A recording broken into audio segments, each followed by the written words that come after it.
warahmatullahi wabarakatuh. Perkenalkan, nama saya Rizka Indriani, NIM A1C1199091. Nah, di sini saya akan menjelaskan materi praktikum kimia dasar mengenai identifikasi gugus fungsi. Banyaknya senyawa organik yang mengandung satu atom atau gugus atom yang mensubstitusikan hidrogen atau karbon dari senyawa hidrokarbon. Nah, untuk atom atau gugus atom tersebut bisa disebut dengan gugus fungsi. Gugus fungsi ini memiliki sifat-sifat khususnya. Nah, untuk itu salah satunya yaitu gugus fungsi pada alkohol. Nah, alkohol sendiri merupakan senyawa hidrokarbon dengan satu atom H disubstitusikan dengan gugus OH. Alkohol dianggap berasal dari air, HOH, di mana hanya itu diganti dengan gugus alkil. Misalnya, C2H5O dianggap berasal dari HOH, lalu diganti dengan C2H5 yaitu etil. Berdasarkan letak OH pada rantai hidrokarbon, alkohol dibagi menjadi 3 golongan. Yang pertama, alkohol primer, contohnya etanol. Yang kedua, alkohol sekunder, contohnya isopropanol. Yang ketiga, alkohol tersier, contohnya isobutil alkohol. Alkohol juga memiliki sifat-sifat kimianya. 1. Antara molekul hidrogen terdapat ikatan hidrogen. Yang kedua, memiliki kepolaran gugus OH, di mana kepolaran alkohol akan semakin kecil jika suhu semakin besar. Yang ketiga, dapat bereaksi dengan logam K dan Na, yaitu kalium dan natrium.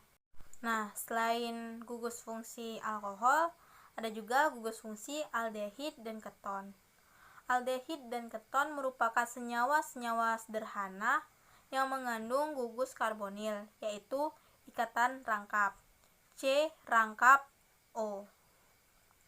Pada atom C tersebut masih terdapat sisa 2 tangan yang dapat digunakan untuk mengikat H atau substitusi alkil. Nah, untuk membedakan antara aldehid dengan keton bisa dilihat dari satu tangan yang mengikatnya. Jika satu tangannya mengikat H, maka itu bisa disebut dengan aldehid. Namun, jika satu tangannya mengikat selain H, itu bisa disebut dengan keton. Adapun rumus umum aldehid dan keton yaitu CnH2nO. Selanjutnya yaitu pada tata nama aldehid dan keton. Nah, untuk tata nama aldehid dan keton itu berbeda. Perbedaannya yaitu pada akhiran. Jadi, akhiran pada aldehid A diganti menjadi al. Contohnya itu etanal. Ini sudah diganti menjadi al. Etana menjadi etanal. Itu pada contoh aldehid. Sedangkan pada keton A diganti menjadi on. Contohnya itu 2-pentanon. Akhirannya sudah diganti menjadi on.